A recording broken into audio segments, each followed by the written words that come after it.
Hey guys, so today we're making another specialty video. This one is for Monica. She actually asked me to do this a long time ago, but I just got distracted until now.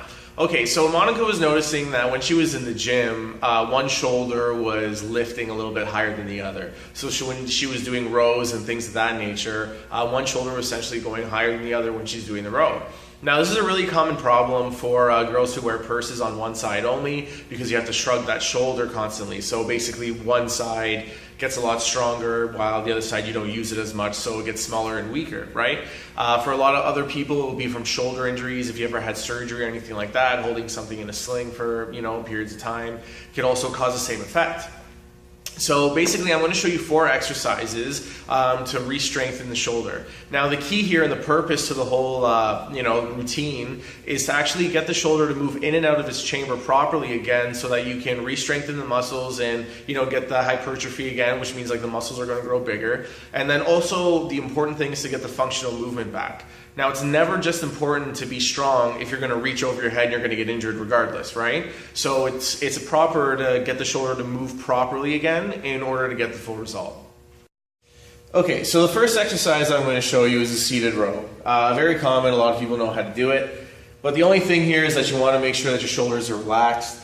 When we're talking about weight, you're not going to have something that's extremely heavy because you don't want the strong shoulder just to be taking over and doing the pulling anyways. So just a moderate weight is good, and you want to be hitting 12 to 15 reps or until you feel like a pretty good burn. So what you want to do is let your shoulders come out, keep your back nice and straight, and then squeeze your shoulders back together, pulling the rower in here. So remember, if you don't have access to a gym, you can always do this with a resistance band at home.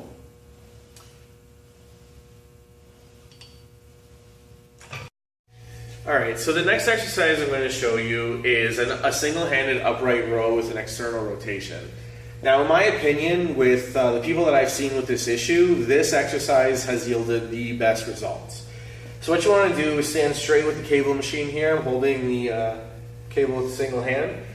So you want to do an upright row, which means you're going to lift your elbow nice and high and then add in the external rotation.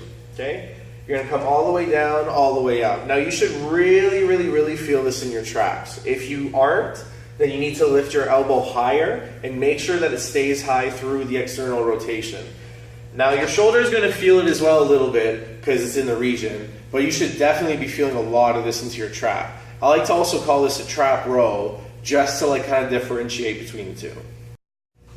Okay, so the third exercise is going to be a bent over row with a scap retract. Right, so remember, when you're doing bent over rows, same hand that you have the weight in, same foot that's on the ground, the other knee is here, hand is stabilizing. You shouldn't turn your hand in because it's going to engage the other side of your back, so it's going to defeat the purpose here. So you want to keep your hand face forward here in this position.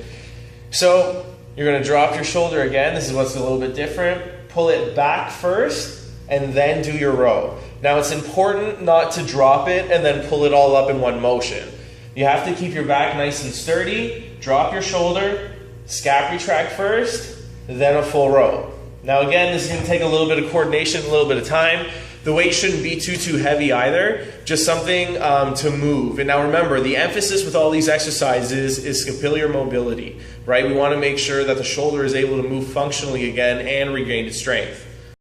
Now, last exercise is simply just a single-handed shoulder shrug, right? So we're just going to shrug one shoulder right up to the ear, right? So it's not enough just to shrug it up and down a little bit. You want to try to get it all the way up to the ear. And again, the important part here is moving the shoulder. So I'm not trying to move my head down like this to reach it. I'm trying to move my shoulder up to my ear. The only reason why I'm holding another weight in my hand is to keep balance. You'll notice if you have one hand with weight and you do the shrugs, your body's going to start to kilter a little bit. The importance here is to keep in control, so we want to make sure the shoulder stays nice and sturdy. If you have any other questions about how to create a little bit more symmetry in any of your joints, just give us a call.